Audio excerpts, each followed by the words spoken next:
This is Colin O'Keefe with Monday's episode of LXBN TV. Last week, President Obama nominated 3 members to the National Labor Relations Board. Join me today to explain who those individuals are and what chance they have of being confirmed by the Senate is Nelson Cary, partner with Vorys, Sater, Seymour, and Pease, and author on their blog, Vorys on Labor. Nelson, first, can you give us the details on the appointees? Who are they, and what can we expect from them? Sure, Colin. Happy to be with you today.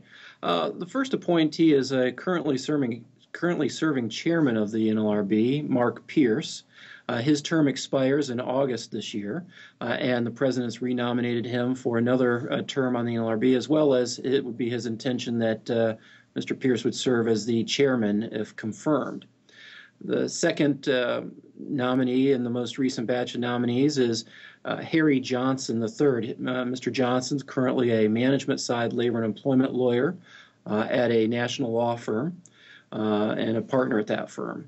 And the third nominee is Philip Miscamara. Mr. Miscamara is a partner at another large national law firm, Morgan, Lewis & Bockius, where he's been since 2005. Before that, he was at other large law firms, and he also represents labor and management in labor and employment law matters. From what we can expect from them, I would say, Colin, that with respect to Chairman Pierce, I would expect that we'd see more of the same from Chairman Pierce if he were confirmed by the U.S. Senate. So far, his decisions and the cases in which he's participated in have been fairly union-friendly, and I'd expect that to continue. With respect to Mr. Johnson and Mr. Miscamara, I think we'll see good things from those gentlemen as well if they're if they're confirmed as well. I would expect to see more employer-friendly viewpoints and represented by those gentlemen, and given current makeup, would expect to see them, unfortunately, a lot of dissents at the National Labor Relations Board. I see. And second, do you expect these appointees to be confirmed by the Senate? And what impact does this have on the drawn-out recess appointment saga? Well, it's really difficult to say, Colin, whether we'll see confirmation of these appointees from the Senate or not. As you may know, and as some of your viewers may know, the NLRB's action over the last 2 to 4 years have really placed it in the middle of a significant partisan divide, and their actions lately have evoked a lot of controversy.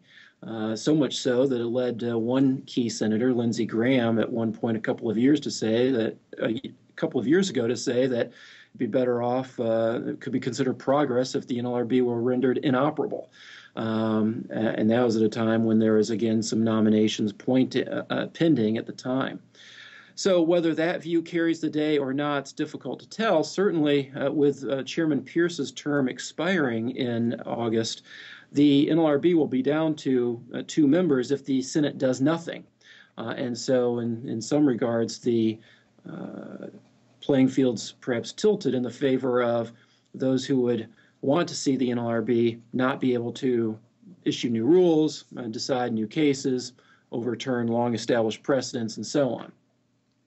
With respect to its impact on the battle over the recess appointees, Colin, I think that it's likely to have no real impact on that battle. That battle will continue to rage.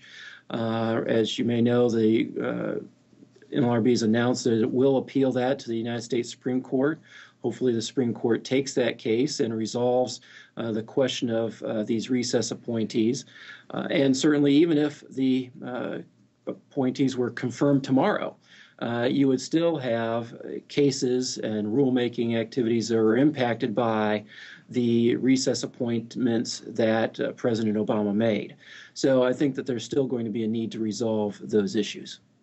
Absolutely. As you mentioned, the NLRB has been very active over the past couple of years and a source of much drama along the way. So we'll be interested to see which way this goes now that it's in the Senate's hands. Again, that was Nelson Cary of Vorys. For more of his commentary on all things labor law, be sure to visit vorysonlabor.com. And as always, come check out LXBN.com for hundreds of these LXBN TV video interviews, along with curated commentary from the Lex Blog Network's more than 8,000 members. Thanks for joining us today, Nelson.